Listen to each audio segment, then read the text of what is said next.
Menopause technically is one day on the calendar that marks 12 months of no periods. One day? Yeah. All the time before that is perimenopause, and all the time after that is postmenopause.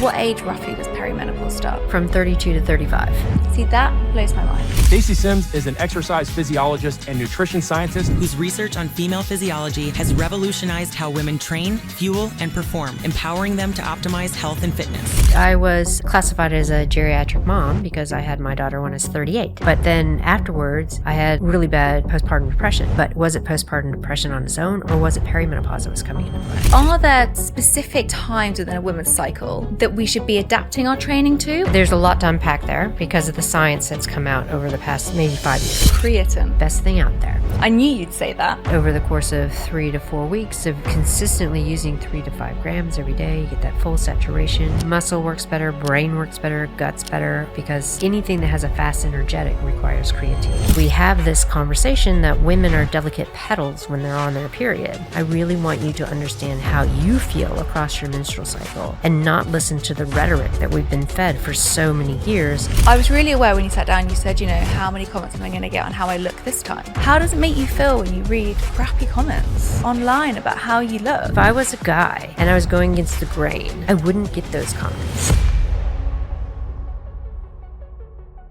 Firstly, I want to say thank you to tuning in and listening to the show. It means a huge amount. And connecting with all of you is something that I absolutely love as part of this journey of growing the show. One of my biggest goals of 2025 is doubling the reach of this show. And I can't do that without your support. So I would love to ask you a favor. If you can press subscribe or follow on whichever platform you listen to. This helps us reach more people.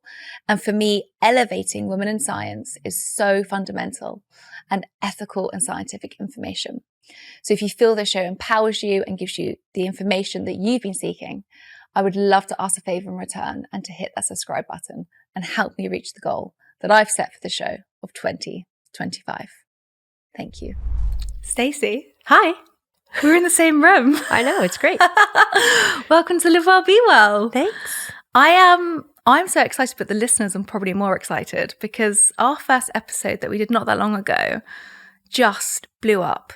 So everything around women's health, I'm just so happy that it's just getting the notice that it needs. Finally, right? Finally. I know. But we just didn't have long enough to talk. So I'm happy we're doing this in person. Yep. And I actually want to start off because most people would look at probably the title of this episode and go, well, it's only for women. And I want to say, why should men, so say if women have partners, why should they send this to their partner? Or why should bosses listen to this? Why should men be engaged in this conversation as well? And we don't just isolate this to women. Men, I find, need to be involved in the conversation because if we want to invoke any kind of change with regards to education or policy, we have to have everyone on the same page, right? And a lot of men don't necessarily understand women's physiology because it hasn't been taught or it hasn't been an emphasis. But also it's just the support, right? So if you have a daughter, you want to know about it so you can help them, right? If you have a partner, even a sister, right? And then so there's so many things where it's just not, it's just a woman's thing. And I can't tell you how many younger men, like in their 20s, 30s, up to 40, are like, I didn't know this. This is so important. It's helping me understand my partner, helping her through some of her challenges. And people who are looking to get pregnant, they want to understand it more as well. So it's part of the whole education process. So when we start educating and we learn more, then we're able to actually put policies into play, or we're able to put that support into play. And yeah, it's for someone who's always wanting to learn. I'm like, why would you not want to learn? So yeah. I was going to say, how much do you think you've learned? Because I even think, I know I started that off with men, but I even think so many women don't understand women's health that well because it's not taught about in schools, which blows my mind. So you're kind of learning as you're going through it. Yeah. And actually having more awareness. So, I'm not at a menopause stage, but me talking about this today with you is going to make me really aware of when these things start happening and when changes start taking place, and like how I can be proactive about it. Right. And I found that throughout all of my academic career, right? So I'm researching as a young female athlete. to understand what's going on, and for me, my teammates and that kind of stuff. And then as I go through my career and I'm starting to get older, and then I start researching with the WHI and in the menopause space before I was even there, and understanding what's happening there from just the lab-based stuff, but actually having the lived experiences of the women that were coming in for the trials to understand what they were going through. And it just opens up the perspective to feel what that person's lived experience is, so that it'll give you insight to what you might expect, or what your mother's going through, or what's your aunt's going through. So you also have that ability to be supportive, or say, yeah, well, I heard this and maybe this will help you in this situation.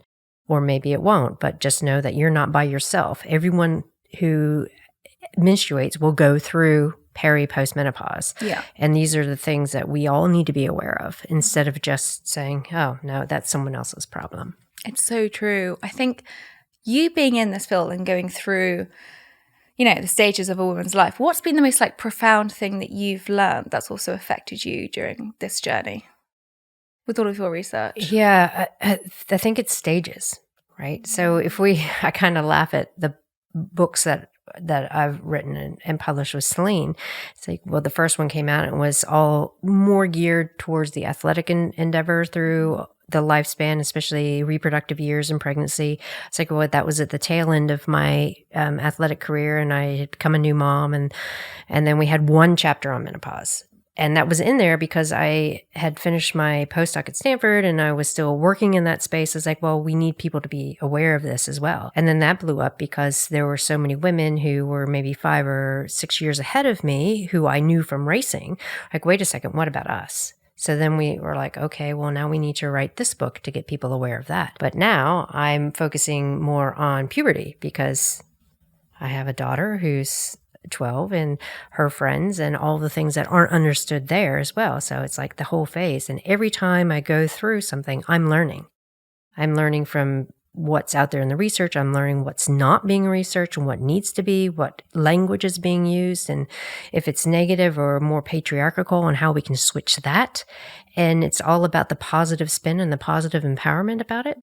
And I had a call with a colleague the other day, and he's like, I want to run this by you to make sure that I'm using the right language. And I was like, words or language? He goes, no, I want to make sure that I don't put anything negative in these young girls' heads, because I don't want them to be afraid of the menstrual cycle. I don't want them to be afraid of a misstep in sleep. I want them to understand it, but be empowered by the information. I was like, wow, that's great. He goes, I learned that from you. I was like, sweet.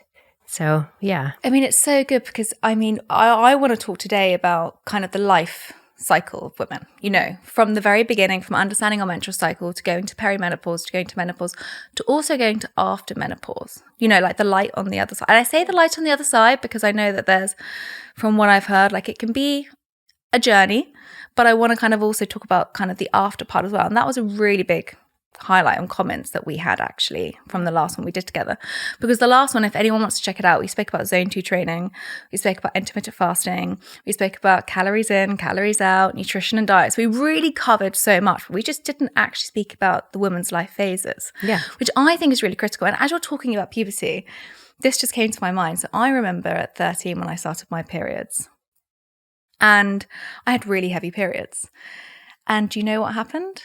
I went straight on the oral contraceptive. Yep. Because they didn't quite know how to manage it.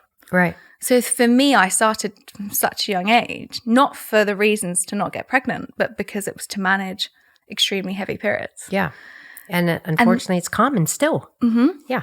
And so that's not that long ago. Right. And so actually, that's why I want to have this conversation today. So whatever stage of life you're at for a woman, you can get some good evidence and some good understanding of how you can approach that.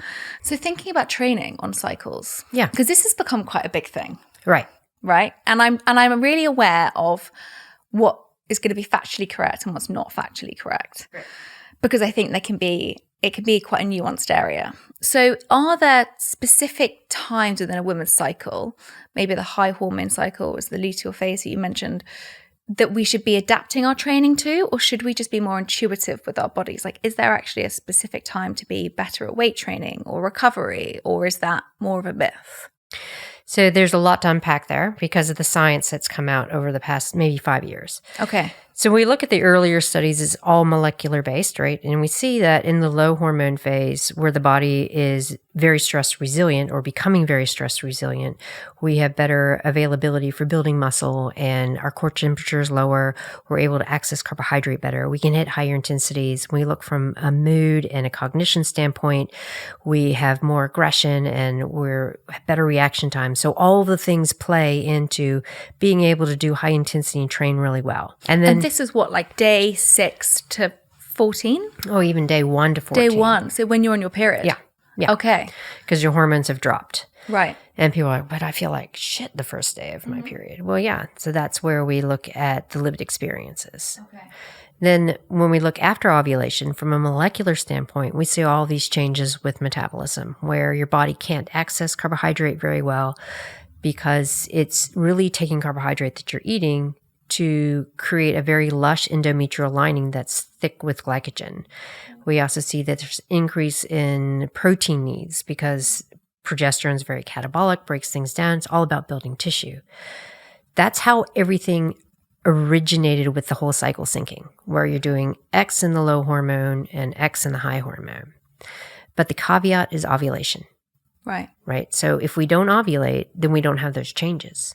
But as I said earlier, we will still bleed if we don't ovulate. So no one can really tell if they've ovulated or not. So when we start really digging down into menstrual cycle training, it has to be on the woman's own experience. So this is why I'm always saying you want to track your cycle. You want to see how you're sleeping. You'll know when you feel really great. You'll know when you don't feel so great. It's like, I know when my period is going to come because 2 days before I feel bulletproof and I'm like in the gym hitting it hard and can really go. And I'm like, why do I feel so great? That's why. Period. Right.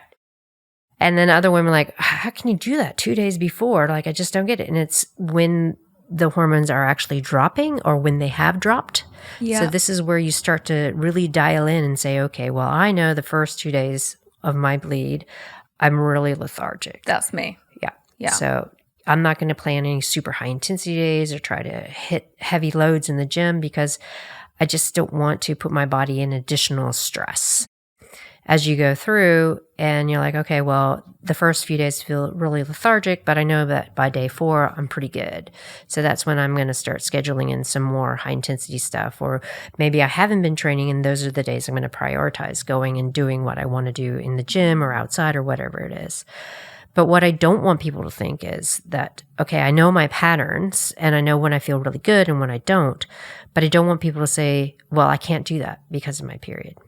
That's the thing. That's the thing where we hear all this, well, you can't do that because you feel lethargic. Well, do I feel lethargic so I can't? Or are you telling me I can't because I just told you I felt lethargic? It's like, yes, you can still do what you want to do because when we think about the physicality of movement, that can supersede a lot of the menstrual cycle hormone influences. So we have this conversation that women are delicate petals when they're on their period, and it's part of the constructs. So that's why I tell women, I really want you to understand how you feel across your menstrual cycle and not listen to the rhetoric that we've been fed for so many years that's come from a social dogma where men were dictating it and didn't understand a menstrual cycle, didn't understand a bleed. So just assume that if you're bleeding, then you can't do anything. How's all the research being done on the menstrual cycle? Now it's becoming really good. Okay, good. Yeah. Now it's becoming good. This is good. Right. So we're seeing a lot of really cool new tools that are coming out, like Prove that detects ovulation through a progesterone metabolite. So it's used in the fertility world, and there's a lot of fertility tools that are out there, again, because of the upsurgence of anovulation, that we can now take into the field because it's really expensive to do blood tests. And these are all validated tests that we can now bring into menstrual cycle research. And then when we're looking at some of the designs that are coming out, we know for the most part, most of the research previously have been done on white eumenoric female athletes, which is like hen's teeth, right? It's very, very rare to find that. And we're not really sure if they were truly eumenoreic, meaning they had normal cycles because of the bleed factor of anovulation. Yeah, of course. So now dialing it in and saying, okay, well, we want to look at all different ethnicities. We also have to understand the social construct of what the menstrual cycle means across the ethnicities so that we can have really good cohorts of people who all feel the same way, so that when we're asking how you're feeling about training, there isn't a blur of what you experienced growing up in one country versus what I experienced growing up in another country. So we're bringing the sociology into it. We're bringing the cultural nuances into it. We're also bringing the basic physiology of we have to make sure that you have, in fact, ovulated. So that's all exciting in the new research. Okay, this is great. So in a year's time, we're going to have even more of an interesting conversation. Yes. And then I want to talk a little bit about insulin and glucose, because glucose is having a moment. Yes, it is. Right? Yeah. And I couldn't not talk about this because I guess a lot of what we spoke about last time was about nutrition. Yeah. Through kind of, our menstrual cycle. But are there more times when we're more insulin resistant during our cycle? And if so, how should we be looking at that? Because I think it's important to talk about, because I don't want people to become scared of not having carbohydrates. Right. So how should we be looking at this for oneself? So this comes to the ovulation standpoint. Yeah. Because after ovulation with progesterone, like I said, progesterone is catabolic. Okay. Its whole goal is to provide the building blocks for endometrial lining. So it is preventing a lot of the carbohydrate and glucose from being uptaken into cells that are not part of the endometrial lining. So we have a little bit of insulin resistance there. For the general woman who doesn't have any undercurrent of metabolic syndrome or diabetes, it's not a big thing. Okay. Because if it was, we wouldn't be here, right? There would be, an evolutionary change that would have wiped out humankind. So if you're generally healthy and you're active, it's not a big thing to worry about. If you have metabolic syndrome or you have prediabetes or full diabetic, then it's something to consider within your treatment and understand that, yes, you have more insulin resistance after ovulation that exists until your next bleed. So you have to time carbohydrate according to physical activity as well as when you are using your insulin. Okay. So it helps with insulin control in those clinical situations. Okay. But the normal woman that's training maybe 3 or 4 times a week, she shouldn't worry about it. She doesn't need to overthink. No. And the reason why it's become such a thing is because of continuous glucose monitors being used in a healthy population. Well, I was about to ask your opinion on that. Yeah, I know. So I look at it as one of my PhD students just finished doing a longitudinal study on ultra runners using CGM to determine fueling during ultra runs. And there's definitely a change across the menstrual cycle with the way your body uses glucose and how your body will use it during training. Does that impact what they should be doing? When we find out, no, actually, you can have a low amount of carbohydrate intake as long as you have an elevation in blood sugar, your body's going to be fine. So when we look at continuous glucose monitors and people are using going, oh, I can't have oatmeal because it makes my blood sugar spike. It's like, well, yeah. Anything that you eat is going to bring blood sugar up. But the continuous glucose monitor isn't monitoring blood glucose. It's monitoring interstitial fluid, and there's about a 20-minute lag period. So people are freaking out about the actual notes that happen after each kind of food that they eat. Really, if they're worried about it, they should look at trends over time. And this is the problem when you're using something that has been designed to detect nuances in a clinical population, trying to bring it into the healthy population. It creates a whole bunch of confusion, which is what we're seeing now about people not understanding how they should eat because they've been using a continuous glucose monitor as a healthy woman. Let me tell you about OneSkin and why I'm genuinely fascinated by what they're doing. Founded by all-women team scientists, OneSkin is a skincare brand that's redefining how we age. And you can get 15% off your first order using code LWBW. What's caught my attention is their groundbreaking approach to skin health at a cellular level. Instead of masking the signs of aging, OneSkin tackles the problem at its root with its OS01 peptide. Here's how it works. As we age, our skin accumulates senescent cells, or zombie cells, that speed up aging in healthy cells, causing wrinkles and loss of elasticity. OneSkin's OS01 peptide is scientifically proven to target these cells, reversing your skin's biological age for healthier, more resilient skin. This isn't about chasing eternal youth. It's about maintaining a strong, healthy skin at any age. And since your skin is the body's largest organ, keeping it healthy is key to your overall well-being. So if you want to see what the science of longevity can do for your skin, visit oneskin.co/LWBW and use code LWBW for 15% off your first order. So you actually think it's quite detrimental? Yeah. I think that's a really big thing to say, because I think it's become quite the norm. I mean, I just see it a lot now within my clinic, where people will walk in with a glucose monitor on, an Oura Ring, a Whoop, a Garmin, and they're tracking every single part of themselves. And I can understand the want and the need to become more preventative. I understand that. But I also think we're becoming hyper disconnected to actually how we're feeling. Yeah. Because my Oura Ring says, well, you slept badly tonight. So actually now my brain is telling me I've slept badly, as opposed to thinking, well, how do I actually feel? Right. And we see that athletes, from collegiate athletes to professional athletes who are sponsored by Whoop or sponsored by Oura or other wearables that are tracking sleep, the coaches are like, you can't wear that leading up to key events, because the psychological aspect of getting something in the red is more damaging than actually maybe not have recovered well enough, because that psychological impact is going to sit there and fester and really affect your performance. So if I think about that in that high performance environment where we're really cognate and saying, we don't want you to look at any of that kind of data leading into a major event, for the general person who's highly stressed and trying to interpret this data, it's a problem. Yeah. Yeah. And I think that's the thing. They're trying to interpret data that they've not been trained in. Right. And the algorithms are very rough. And we also see that the algorithms for women are not there. Mm-hmm. So the algorithms on the wearables are driven by male data, and they're like, well, we're using AI now.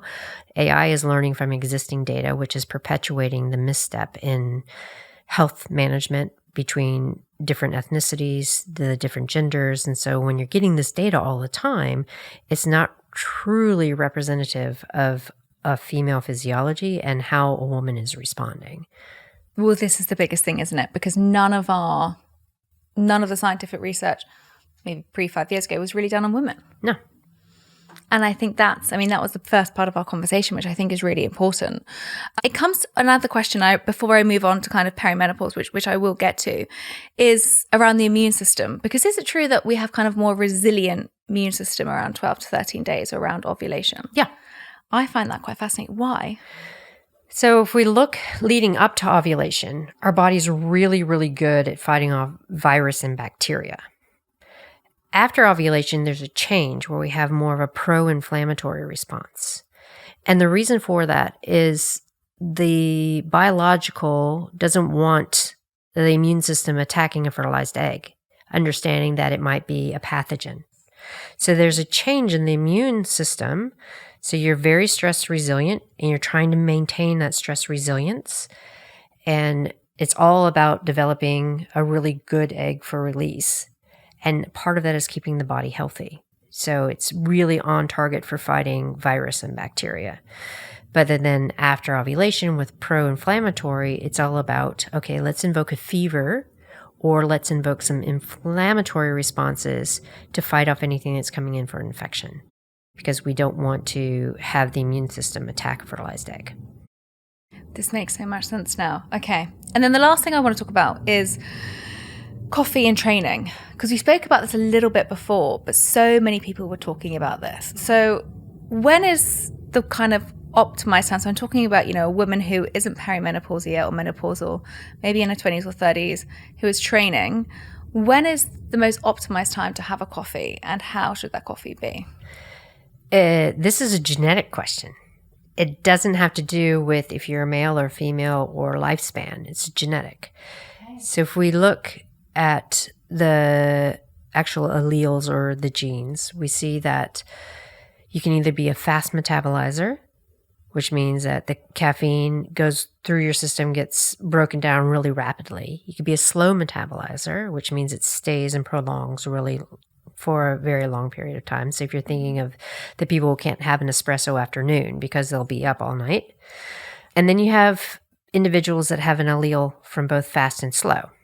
So if you have an allele from both fast and slow, caffeine, coffee can have a negative effect on performance because it's not going to boost you up to increase your ability to fight fatigue that caffeine is known for. And it's also going to stay in your system for a longer period of time. Well, So they kind of counter each other. If you're a fast metabolizer, then having an espresso half an hour before you go training, you're going to hit that point and be like, yes, I can hit it all. If you're a slow metabolizer, you could have an espresso a couple hours before. So it depends on how you respond to it. and there's a lot of conversation about having a coffee an hour after you wake up. Yeah. And this is something that's completely different because of cortisol, Okay. right? So when people are like, oh, you shouldn't have coffee when you first wake up because it'll drive cortisol up. Part of waking up is cortisol coming up anyway. And I'm telling women, look, you need to eat within a half an hour of waking up to dampen that cortisol. If you're not eating and just having a black coffee, well, you're going to keep that cortisol spike elevated. And you're also going to get some of the jitters from the effect of caffeine. So if you are going to have coffee, it can't be a black coffee. It has to have something else in it. Okay. So like ghee or milk Yep. or something. Or as, Protein? Yeah, protein, the protein coffee. That I've been having that now since our first conversation. Just Are so you you finding know. it? Love it. It's great, isn't it? Yeah, it's really good. Yeah. And I have been eating Good. before I train. I wasn't doing that before. I And now know, you but I are. did admit that live, so Yeah, it's fine. it's true. It's true. I'm a changed woman Yay. since then. Excellent. So before I go on to perimenopause, which I really, really want to talk about because it's become such a big thing because my sister is currently going through it. So I feel like I'm living it. She's 8 years older than me. So Okay. I feel like I'm living it with her. A question that was asked to me on one of our YouTube comments was around a prolapse. Yeah. And I thought, actually, we haven't ever spoke about the pelvic floor, No. which is so important for a woman. Right. So if a woman's had a prolapse, so maybe she's given birth and this is what's happened. Yep. One person said, what should women know about weightlifting and pelvic floor post prolapse? Like how can they start or not be worried about this? Yeah. So seeing a pelvic floor specialist, a physical therapist who specializes in pelvic floor, because it's a muscle. And we see changes after pregnancy. We see changes in perimenopause because of the changes in muscle integrity. If you work with a pelvic floor specialist, they'll look and see, are you hypo or hypertonic in your contraction? So are you too tight or are you not able to contract properly? What's the sequence of contraction? And it's really helpful if you haven't had surgery for prolapse, which most women don't. They're trying to get through it and understand physio. But working with someone that specializes in pelvic floor health is super important because then you can build the muscle and get the contractions working in sequence to have optimal pelvic floor health to prevent incontinence. Okay. There are some really cool things online that you can go to. So there's specialists like Kim who does the Buff Muff, and she runs through a series of sequences that you can do. There's Juno Fem, which is a very thin plastic insert that will read how you're contracting. So it gives you the ability to get biofeedback on contractions. So you can work with a pelvic floor specialist and that, or you can go and learn the different moves that you need to see how you're contracting to reset it. If you're uncomfortable or you don't have access to a pelvic floor specialist. But I try to get women to understand that if you're having issues, if you've had a prolapse, you want to go see someone who specializes in it. And it's becoming an open conversation. There are more and more pelvic floor specialists out there because it's such a widespread problem. And it's something else that hasn't been talked about. Ever. No. So weightlifting and prolapse, what's the Once you get jury? once you get the control of the pelvic floor, then it's absolutely doable. But it's Okay. not like you're going to go do heavy deadlifts and compound movements right away. You have to build the muscle up. You have to work with the contractile sequencing, and you're going to start with a lighter load. Maybe it's body weight first, and then you start building up the load as your body becomes more tolerant to that. Okay. Patience, right? Yes. We're in it for the long haul. Women have to have so much patience. Honestly, it's Well, we live a lot longer too, so do. we have more time to be patient. We do. This is true. So let's go on to perimenopause before we get to menopause. You might scare me now, but what age roughly is, I know it changes and it differs, but what age roughly does perimenopause start?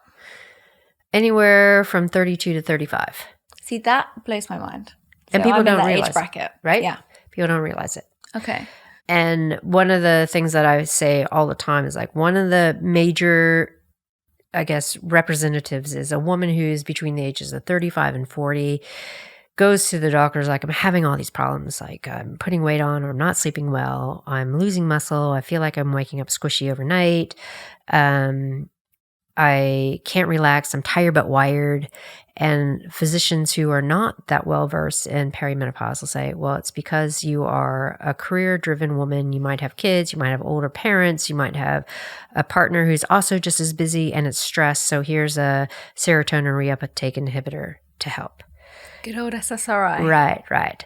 And this is not the answer, because when we start looking at the actual symptomology of perimenopause, you might not start having overt symptoms until you're in your mid-40s, but it actually starts 7 years before that. See, I didn't realize that I am obviously perimenopausal then.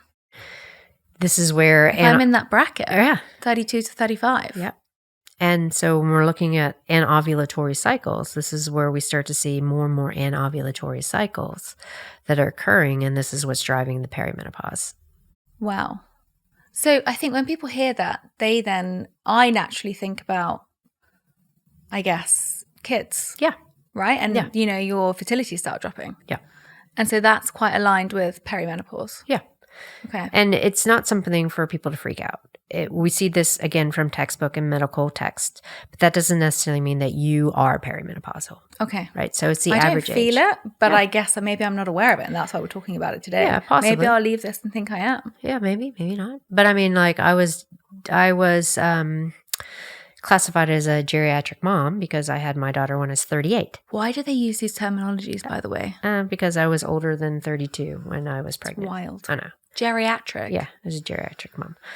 But yeah, it was. I didn't know IVF or anything. It was natural. Not that it was easy to get pregnant, but it was very doable. But then afterwards, it's like I had a really bad postpartum depression. But was it postpartum depression on its own, or was it perimenopause that was coming into play? These are things that aren't talked about, right? So if we unpack it and look at what are all of the symptomology of perimenopause with mood disorder, changes in body composition, poor sleep, changes in blood glucose control, all of these things, and the severe depression and anger and rage and all of those, it could be postpartum depression, or it could be perimenopause, or it could be both. So if we start to make women aware of what's happening, right, we know definitively that in your mid-40s, you are perimenopausal. Okay. So some of the overt signs and symptoms, because we can't do blood tests, we don't know, right? There are no clinical tests. It's all subjective. So we look at mood, we look at body composition, we look at gut health, if significant changes in gut health, because we see... So more bowel transitions, Yep. more frequency going to the bathroom, or Yep. diarrhea, or constipation. all of those things. Okay, flatulence, Yep. bloating, all of these things. Okay. If you're having more issues with iron as well, so you're starting to have more low ferritin, maybe you're... iron deficient. Yep, but not quite anemic. Not anemic. Yes. And we start seeing there's a decrease in the diversity of the gut microbiome, which predisposes women to putting on our visceral fat. Because when we're looking at how our sex hormones are metabolized, we have that second pass where it goes through and is bound by sex hormone binding globulin, gets shot into the intestines through bile, and then are unpacked by the gut microbiome and then shot back out. When we have more and more anovulatory cycles, we lose those little bugs that are unbinding from sex hormone binding globulin reduces the diversity. So we start to see more overt symptoms of a low diversity of gut microbiome. Right. And that could be the only thing that you have as perimenopause. And you're like, why do I have such gut dysbiome issues here? And it's perimenopause. So if we're looking at the symptomology of it, most people think, oh, it's just hot flashes. That's the number one thing that's spoken about. But Right. isn't it one of the least? It's the most overtly seen and felt, but it is probably the least common. We see most of the parasympathetic changes that happen where women are just walking around tired but wired and brain fog. And they're like, what is going on? That's the thing. Yeah. Brain fog. Right. It's so hard to explain, Yeah. but sometimes I can't pronounce my words. Yeah. Yeah. Yeah. Okay. It's like jet lag, Yeah. Which we're probably both experiencing right now. where you're walking around and you feel like you're part of your life and you're part of everything, but you're just a little bit removed. I think it's the Claritin ad or the Claritin ad where they have the head that's separated from the body like allergies. That's brain fog. That's brain fog. Yeah. Yeah, I experienced that. Yeah. So that's part of the misstep in our estrogen progesterone receptors in the brain, where I think it is Lisa Mosconi showed images where there's a huge light up of all our estrogen receptors in perimenopause, but it's not because we have all this estrogen that's being released and we're estrogen dominant, but it's because the brain is trying to soak up as much estrogen as possible because there's less of it being produced. So when we're having this overstimulation of estrogen receptors, then we start to have a misstep and people are like, well, that's part of brain fog. So that's a whole systems, like all of our systems are affected. So we've got gut health issues. Maybe, do we have blood sugar issues? Yep. Is that a thing? We've got brain fog. We've got mood changes, maybe depression, anxiety. Anxiety, I think, is quite a big one Yes. that I hear a lot of people speak Yes. about. Okay, so this could be happening from 32 onwards. Yeah. So before we get to the menopause stage, which hormone therapy, HRT is speaking about a lot, what do women do in this phase? Like, if we're not getting an SSRI because we've not got an imbalance, how can women support themselves through this change?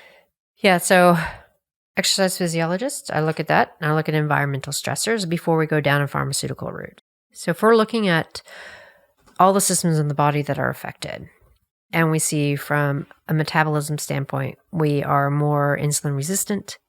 We also have changes in our blood lipids where we start to have an elevation in our LDLs. We start to see increase in total cholesterol. We also start to see an increase in visceral fat and esterified fatty acids. So as an exercise physiologist, the first thing I think of is high intensity. Because if we do true sprint interval work or true high intensity interval work, then it's such a polarized stress. The body's like, whoa, okay, I better be able to create these changes that's going to allow my mitochondria to work better, to be able to pull blood glucose in, to be able to have these esterified fatty acids reduced into free fatty acids that I can use. So the liver's not sending it as visceral fat. It's actually sending it to be used by the mitochondria. So we look at exercise as a powerful stress, but not moderate intensity and low intensity, because that's not a strong enough stress to be able to take the place of what hormones used to. Right. That's why we spoke so much about zone 2 in our last conversation, Yes. which is why it's not the most useful. Exactly. That's why we want high intensity. Right. Okay, so can you explain exactly what high intensity is so people are like really clear? Really dialed Yeah. into it, yes. So if we talk about high intensity interval training, there's a subset in there called sprint interval training. And I don't mean running sprints. Okay. It's just the intensity. Okay. So it's 30 seconds or less, as hard as you can possibly go, with 2 to 3 minutes recovery between each of your intervals. So when you first do it, you might maybe do 2 of them, and then you're completely gassed out. So we don't want people to go, oh, I can do 8 of them, no problem. Because by the time you get to the third one, you're not truly in your sprint. You're dropping in your intensity. So it's about the quality of the work. Not the quantity. Exactly. So if we're doing that kind of sprint interval work, it's such a strong stress to the body that we start to see these epigenetic changes over time within the muscle that allows more of our GLUT4 proteins in the cell wall to translocate faster to be able to pull more glucose in without insulin. So it becomes, this is the same reason why people who are diabetic are encouraged to go for a walk or a light jog after a meal to enhance this epigenetic change within the muscle. Wow, so it helps lower their glucose. Okay, because there's more uptake into the cells. Exactly. Right. Exactly. We also see that there is a greater release of myokines from the skeletal muscle that then feeds forward to the liver, that tells the liver, we don't want visceral fat. We don't want these fatty acids to become esterified. We want these fatty acids to then go to the skeletal muscle to be stored near the mitochondria to be used as fuel at rest. So we start to see all these little changes through all the systems of the body just by doing some true high intensity work. So how many times a week should we be doing this then? For sprint interval training, 2. Okay. But then the other one is what we call high intensity interval training, which is slightly lower in the intensity but longer. So instead of 30 seconds or less, we're looking at 1 to 4 minutes of 80% of your max or a little bit higher. And then you have variable recovery. So this would be something that someone would say, if I'm in a CrossFit class or I'm at F45 or some of these other classes where we have every minute on the minute, for 5 minutes, we're doing one exercise and then we quickly transfer to the next exercise. So every minute you're doing something different, and the 5th minute's full recovery. And you might go through that 3 or 4 times.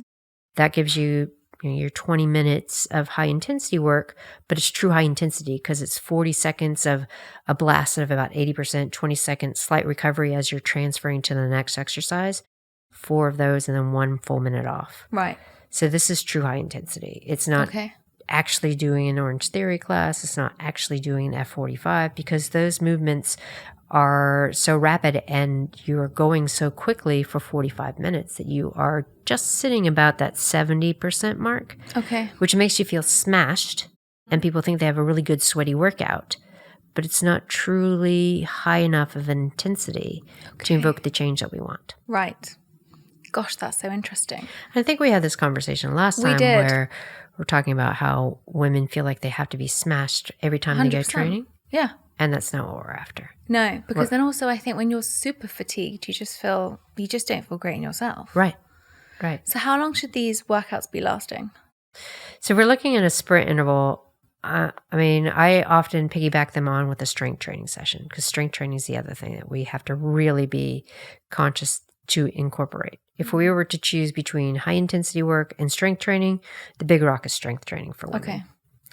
So I tell women, look, if you have 30 minutes and that's all you have, and you have warm up and cool down, then you do 1 compound movement of heavy lifting. Okay. So it could be a deadlift, it could be a squat, it could be a bench press, something like that. So you're using total body for these movements. And then you finish it off with a couple of 30-second high intensity sprints. There's 2 of your exercise sessions of the week done in 1 30-minute block. If we're looking at having only 10 minutes, which I work with some people who are breakfast show hosts, and they get up at, oh my God, it's early, to be on set by... their circadian rhythm. Yeah, exactly. Yeah.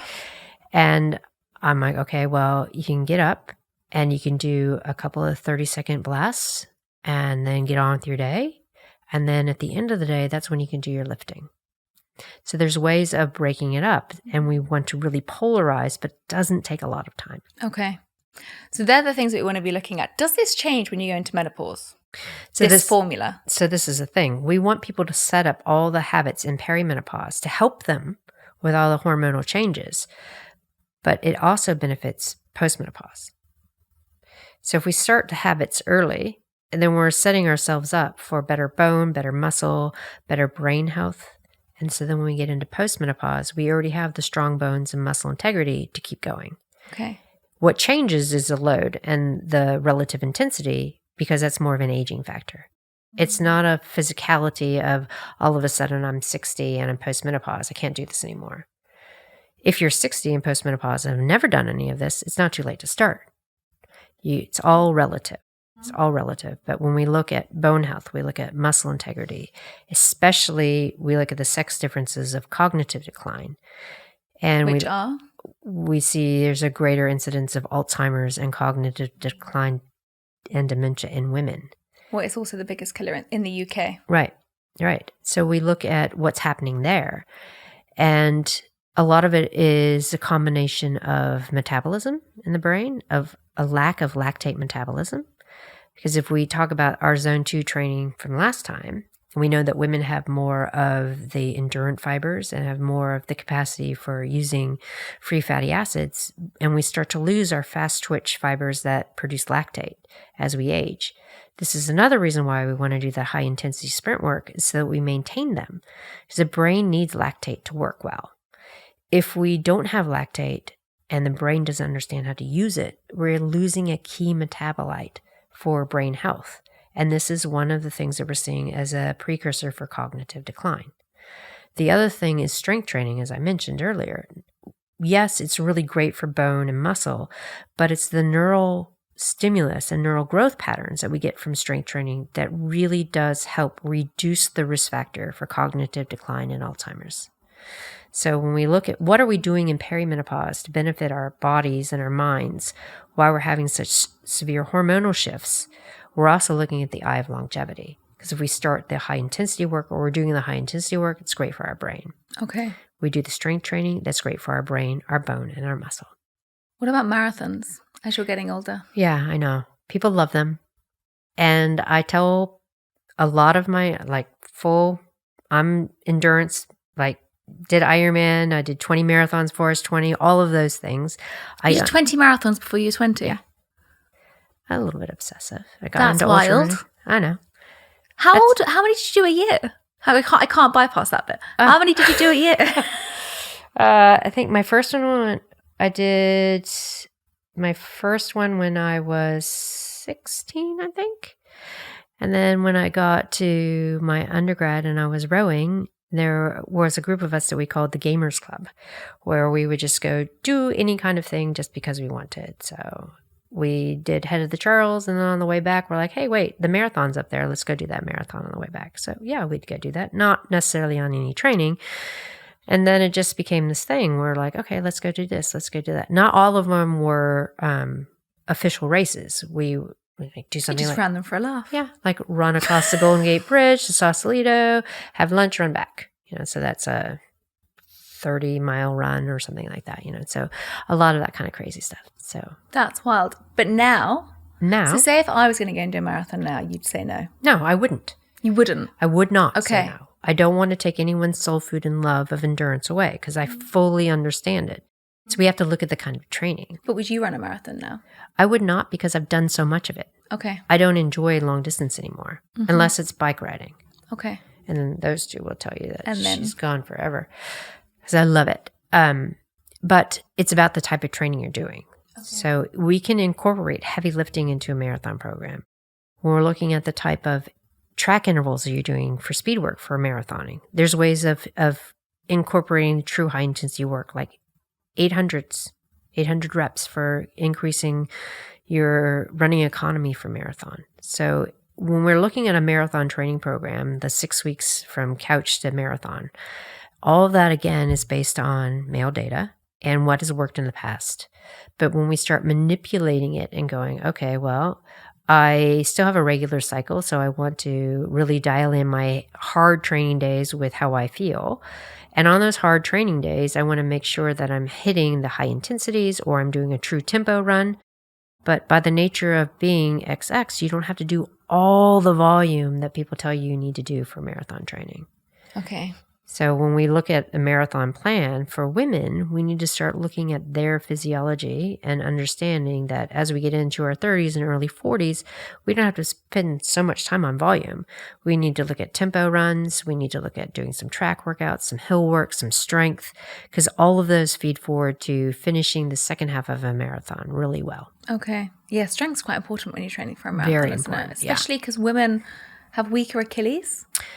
Is that true or not? Have I just made that up? I don't necessarily know if they have Maybe I weaker made that up. Achilles. Maybe, but it could be the fact that women in the past haven't been encouraged to do the type of strength training they need to because Okay. they have more of the endurance fibers, not the fast twitch. But with Maybe that's what it is. the ligamental aspects, right, you need to have a lot of contractile strength and pure strength to be able to make sure that things don't happen. Because we're very different to men in that type of sense. I really want to talk about supplementation. Yeah. There's so much we didn't get to talk about last time. I've pulled out a few that I think women, whether you're menopausal, perimenopausal, you can say whether it's more specific in which life phase. But these are the ones that I think women want to know a lot about. So collagen. Yeah. Okay, so as from a scientific point of view, I think about collagen not from a beauty standpoint. Yeah. Right. So but I think this is what most women want to know. Does it also have those benefits? But I always look at it from a bone standpoint. Yeah. So talk to me about supplementation. Should women be supplementing with collagen? And if so, why? What are the reasons? That one's a hard one. I have to chuck in a few hard ones. I know, you have I've to. got to. Okay, so if we look at collagen, there's things that aren't well known. We have collagen peptides.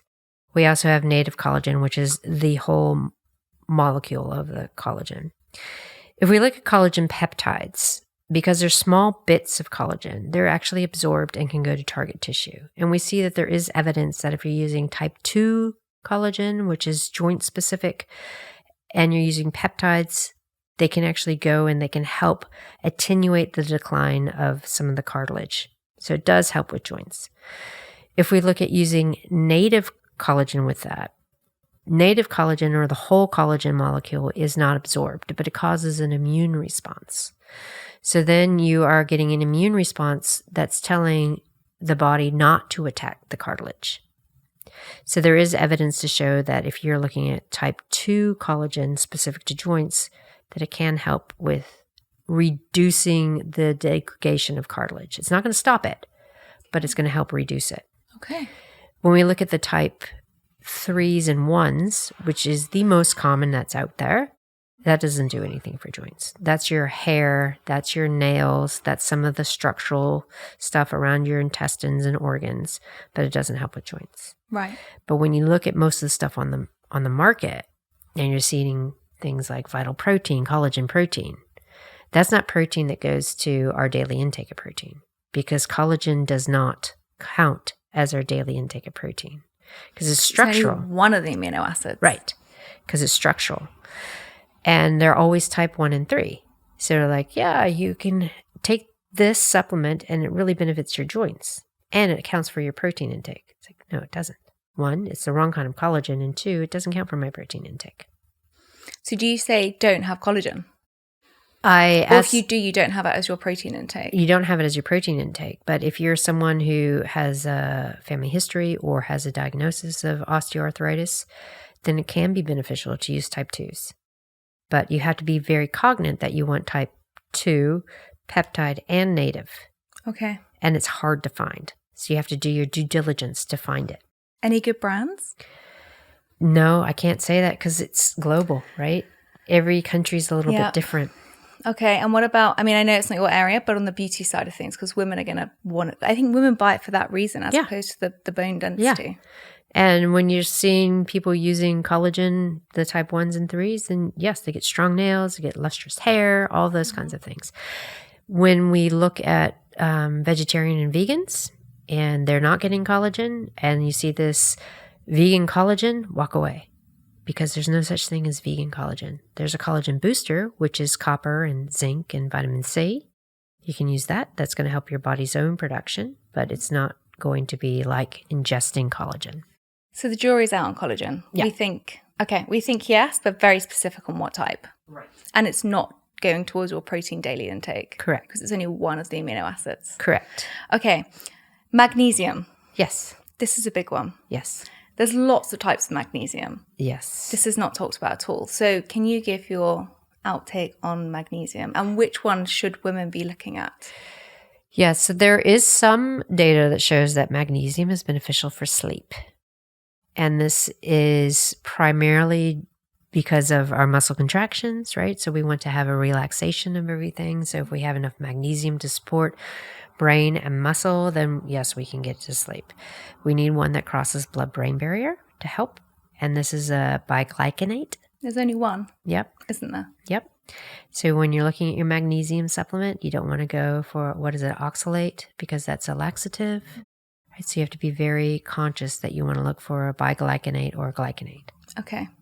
Creatine. It's the best thing out there. I knew you'd say that.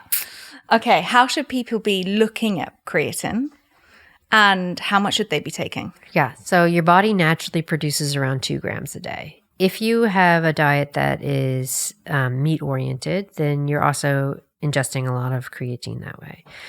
Most women don't eat enough to actually provide as much as the body actually goes through. We see there's a change across the menstrual cycle of how your body uses and regulates creatine. So we see that there's a increase in creatine kinase, which is your breakdown in the high hormone phase, because again, progesterone is trying to provide all the building blocks. So really having the availability of more creatine helps with that too. If we're looking at supplementing with creatine, we want creatine monohydrate, and I don't get any kind of kickback from this company, but the company that produces CreaPure, this is a German B2B, meaning business to business. CreaPure is patented, and so it uses a water wash. There's no real side effects from using it. It's pure, and it's in almost every high-quality creatine monohydrate product that's out there. So if you're looking at something that has CreaPure on it, you want to start with 1 to 3 grams and work your way up to 5 grams over the course of about 3 to 4 weeks. And that's going to attenuate any possible side effect. Okay. If you're looking at a cheaper version of creatine monohydrate, it comes as an acid wash because it's cheaper to produce it through acid, evaporative, and other things in the lab than it is to use a water wash, which is really specific. And this is why we start to see a lot of bloating and stomach discomfort and some of the other side effects that we see. Okay. So again, being consumer, be aware. Be aware. Yeah. And a lot of people talk about creatine with DOMs. Yeah. Should people be having it a specific time after they exercise? When should we be consuming it? No, because it doesn't have an acute effect. It takes Okay. about 3 weeks for the body to be saturated. Okay. So you need to... That's why you're building it up. Yes. And once it's saturated and has enough, that's when you start to see the performance effects. We see that over the course of 3 to 4 weeks of consistently using 3 to 5 grams every day, you get that full saturation. Muscle works better, brain works better, guts better, because anything that has a fast energetic requires creatine. So we see that, the brain fog starts to be attenuated with creatine use. We start to see gut issues with women who, I go for a run, I have to find a bathroom every time I go for a run. Using the 3 to 5 grams over the course of a month, then that starts to dissipate as well. Wow. Because it maintains the gut integrity of the intestinal cells. You don't have as much of that separation because now you have creatine that's going to work in those energetics to hold it together. And then also we see for mood and mood health, creatine is really beneficial for that too. So actually most women are perimenopausal, maybe all women, but I'm just really thinking about the side effects that we were talking about, or the physical sides that we might see in oneself when we're perimenopausal. This could be an amazing supplement. Absolutely. Gosh, it's interesting how it's not spoken about more. I It's know. very much spoken in the sports domain, I think, but just general health for women, it's just not spoken about. Yeah, so Crea Vitalis and Creatine for Life. Okay. Creatine for Life website has all the stuff that creatine does for health. And there are a lot of my colleagues in the sports science and supplement world that also are doing research on creatine for health. And so all the peer-reviewed studies that you can find are on Creatine for Health website. Crea Vitalis is an offshoot of CreaPure that is designed specifically for health and not bodybuilding. So it's a lower dose and it's a very high quality protein or high quality creatine supplementation. So there's definitely stuff that's coming out and it's a push to get into the health space for both men and women. But yeah, it's slow coming. Omega-3. It's hit or miss, right? I, as a vegetarian, Is that the first time you said that? No, Oh, okay, I think fine. it's known. Yeah, I know. I think it's known. Give me something. Sorry. I use it, right? But specific that it's vegetarian source. But do you take an algae supplement? Yeah. Okay. And I find it's very helpful. But for the general purposes, the information out there from scientific research, it's neither here nor there. If you're vegetarian, vegan, then yes, there's efficacy for it. If you're not, there's not so much unless it's specific for you as an individual and you've had tests to show that you're low in it and you need it. It's interesting, a lot of the studies that I've read on the omega-3 area, the ones that had a P positive value was actually from the people that ate the fish. Yeah. Not from the supplements. Not from the supplements. So that's why it's really nuanced, because when you look at it, when you talk about omega-3 as a supplement, all the benefits that I see is when people actually eat the oily fish. Right. Whereas the supplementation part is very, very vague. Right. And this comes with most supplements. Because when you look at taking a supplement, how is it absorbed? Right. And what are the cofactors in food that allow things to be absorbed and used that's not in a pill? Yeah. So this is why we're like, be very careful with supplementation. Try to get it from food. Creatine can be an exception because in order to get 3 to 5 grams, you're looking at 20 chicken breasts a day. Yeah, and if you're a vegetarian, you don't get it, right? You don't get it. Right. Okay, vitamin D. This is one that we have to supplement with because we can't get enough. Correct. From the sun. Maybe you can if you live in LA where we're recording this. But not really, because we're in the society of wearing hats and sunscreen all the time. That's true. Yeah. Yeah. Okay. Yeah. So it is something, especially in winter. And for us coming from the very different parts of the world where the light is very changeable, it's very important to supplement. Yeah. So vitamin D is a big one. I always say take it in the morning because it's a hormone. Yes. And probiotics. Because you spoke about gut health for women. Yeah. Okay. So what's your outtake on probiotics? I'm not a fan of taking them. Food, definitely. Yeah. Fermented food, best way. And yogurt. Yeah, exactly. And the reason why I say that is because we look at the probiotics that are on the shelf, they come from maybe 2 or 3 different companies and they're all the same strain. So the same as we have this antibiotic fear, right, where antibiotics aren't working because there's an overexposure to them. We see these probiotics that are over the counter are all the same strain coming from 3 different companies.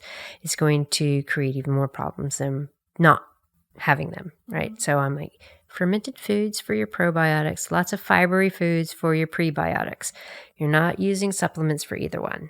I say it because there's a lot of companies now talking about probiotics for menopause. Yes, I know. That's why I've mentioned I know. it. And it's like, start earlier. Start with increasing the amount of fiber that's in your diet and increasing fermented foods that are in your diet, especially if you're perimenopause. Because it's the 3 to 4 years before that one point in time, menopause, we have the greatest amount of change in our gut microbiome diversity. Because that's when you have this really significant change in hormone production. So this is where people really go, I don't feel like myself. And once they get through menopause and things have settled down, they start to rebuild gut microbiome and they start to get a handle on energy levels and brain clears that they are like, oh, I'm out the other side. But we can do something about that to start, especially if we're taking care of our gut. So when do we get to that kind of end through the other side? I'm so aware of how I'm talking about the language of this, but like how, when we feel that we flattened, what age is that? Yeah. So this depends on when you go, so menopause itself is defined as one day on the calendar where you have 12 months of no period. So we could say menopause, it could be a birthday on your calendar that marks now you're in a new biological state. We have early postmenopause and late postmenopause. Now with early postmenopause, some women still experience hot flashes and some brain fog and some negative effects, even though they have no periods. And that's just your body's still winding down. Late postmenopause is about the 6 or 7 years after that one point in time, and that is completely new biological state where you completely flatline, no hormone, anything.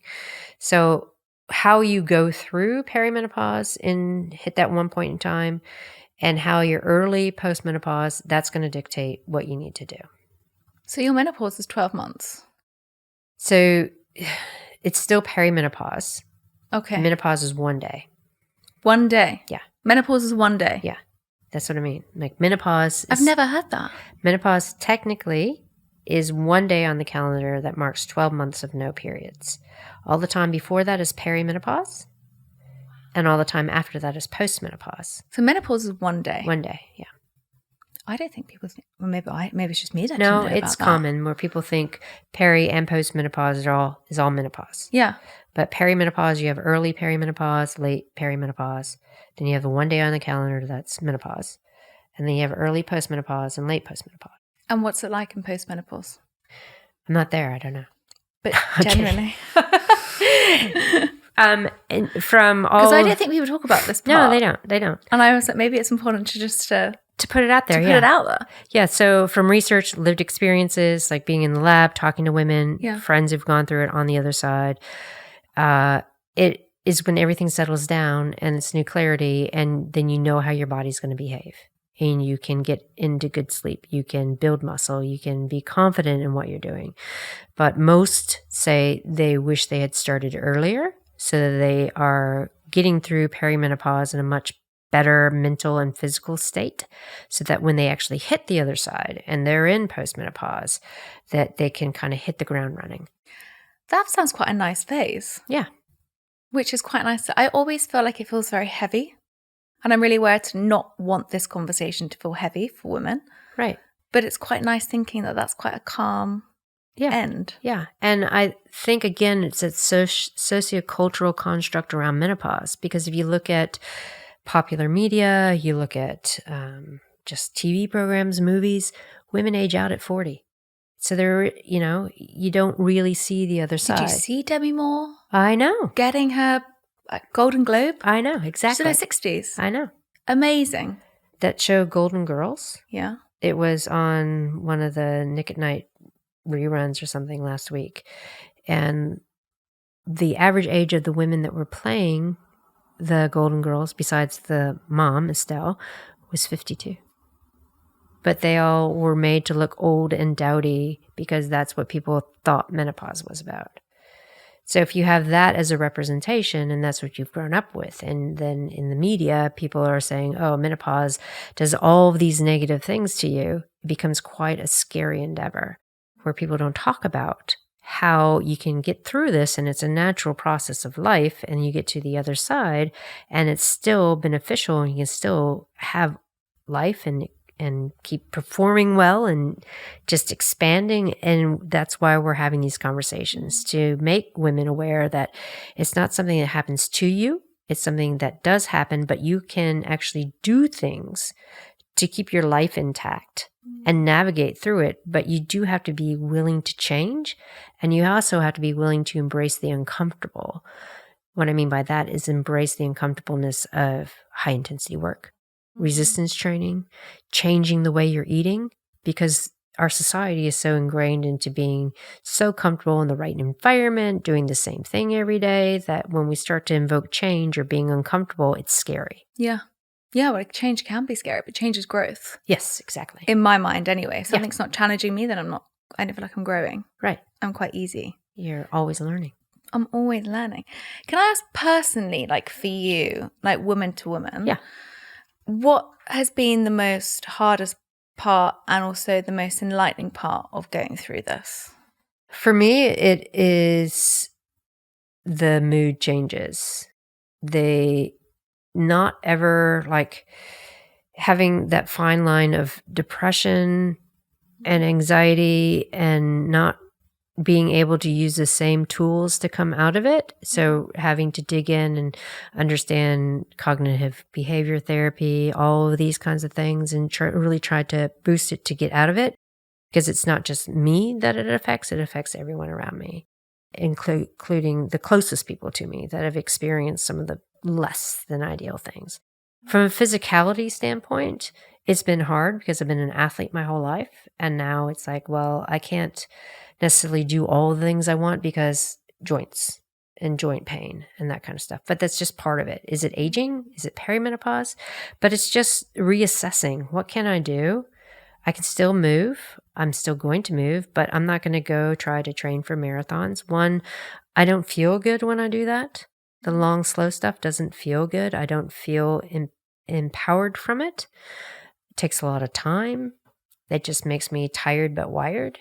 But I find my jam from like doing intervals on the bike or like training for something like high rocks, something like that. So it's just changing. But Adapting. Yeah, exactly. But it's not necessarily adapting. It's where are you in your life, right? Maybe I was this busy when I was in my early 40s. I would probably be doing the same thing, but it's coming in my late 40s, early 50s. So it's that adaptation. And I also want to mention one thing, because when you sat down, so when we did our first podcast together, we only had incredible comments from people that love you, follow you, admire you. But I was really aware when you sat down, you said, how many comments am I going to get on how I look this time? Oh, yeah. I have to talk about it. Okay. Women to women. You're someone who is making women's health available, empowering, accessible. You're going against the grain. These things take big strength, and I can tell your strength of a character. I can tell that you're I want to make change and I want to empower people. That's huge. Not many women do that. Going against the grain is fucking hard. Yes, it is. It's really hard. Yeah. And not even just publicly, even in your sector with scientists, going up against the males and standing there as a woman. How does it make you feel when you read crappy comments online about how you look, which is kind of everything against what you're standing for? I know. It makes me, I try not to read comments. And good decision. Yeah. And my family will be, why are you reading comments? Oh, someone pinged me. And so I was reading it, and I shouldn't, because it makes me feel like shit. It's well, do I need to go do Botox and fillers? Well, no, I don't. That's not me. I don't want to do that. This is me as I'm aging. I'm a normal woman, but I'm not buying into, I don't like wearing makeup. It doesn't fit in my life. I don't want to do Botox. But what it really comes down to, it makes me so angry, is if I was a guy and I was going against the grain, I wouldn't get those comments. No. I also wouldn't have to defend my position with scientific references if I was a male influencer. So we see this whole patriarchal thing that comes out in comments, and it's frustrating. And it's not just me, it's most women who are in the spotlight. You see the comments from media for women who are at the Golden Globes talking about who dressed you? Why are you wearing that? How do you feel about this? A guy comes out and it's, oh, great work on that movie, or great work on that LP. It's about their work. It's not about how they look. So it's everywhere. And I just have to step back. And as my mom's don't pay attention to them. It's yeah, I know, but it's hard. You. It does. Absolutely. And I'm really aware of that, because I think, you're talking so much about empowerment of women. And half the time it upsets me, but especially, I just am going to ignore the men. But if it's a woman saying it to another woman, it's just so interesting how ingrained in our culture that is to put out that that's okay. Yeah. And it's not. And most of the time I get the comments if I counter the fasting, when we do the fasting stuff, and whenever I talk about fasting, the comments are, why would I follow her? She doesn't look healthy. I'm going to just keep fasting. It's it's not my opinion. No. This is a scientific data that I'm talking about. I'm trying to get people educated. And if it was my opinion, then I wouldn't be here. This is the thing. This is why you're a scientist. Yeah. And I really commend you. Thank you. I think you look amazing. Oh, thanks. You are making me need to go to the gym. Yay. Because I've seen your muscles, but you're an amazing figure.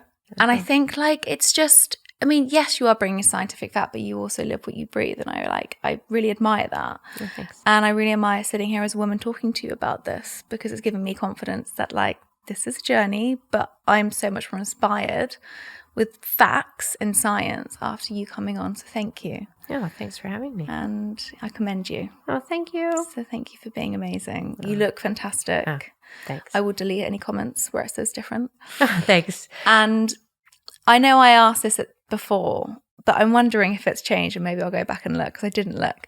But maybe it has changed. What does live well, be well mean to you? I don't think it has changed, but I don't know if I answered it in the way that I should have last time. Amazing. It means having the positive energy that I need to be a good role model for my daughter, to be a good wife, to be a good partner, a good friend, a good daughter, but also to be true to myself. That's the big one. That's the big one. That's the big one. Yep. To be authentic. Yep. I have to say that you are. I feel that you are when you come here and you talk, because it's not easy to talk against the norm. It's not easy to stand up in a male-dominated world, talk about periods, talk about menopause, talk about perimenopause, all of these things that feel so shameful and stigmatized, even against women. Right. You know, women in a room sometimes still won't speak openly. So to sit here and say it loud and proud publicly, backed up by scientific evidence, and like drilling that in your field, I think is hyper authentic. Thanks. I try. My whole life I've been like, why are we paying attention to that when we're women and we see all these things? Why can't we talk about it? I hope this gets as much airtime as the other one. Yeah, me too. Stacey, It will. thank you. It will. It will. Thank you. Thank you. I'm so glad we got to do this in person. I know, me too. And to tell everyone again, like the books they can buy, the courses, everything, because I know we've given as much information as we can in a podcast, but people want to know more. So where can they head to? So if you go to our website, drstacysims.com, no double M, no E, just straight up, that has a list of everything. It has our courses, how to buy the books. We have a new course coming out on puberty. It's Amazing. called Next Gen. It also has the collabs we have with strength training with Annie Torstadter, as well as Haley Happens Fitness and Haley Babcock. So everything that we're doing is on the website. If you're like, I'm just social media scrolling, then just go to Instagram because you'll find all of it on Instagram as well. Thank you. Thank you.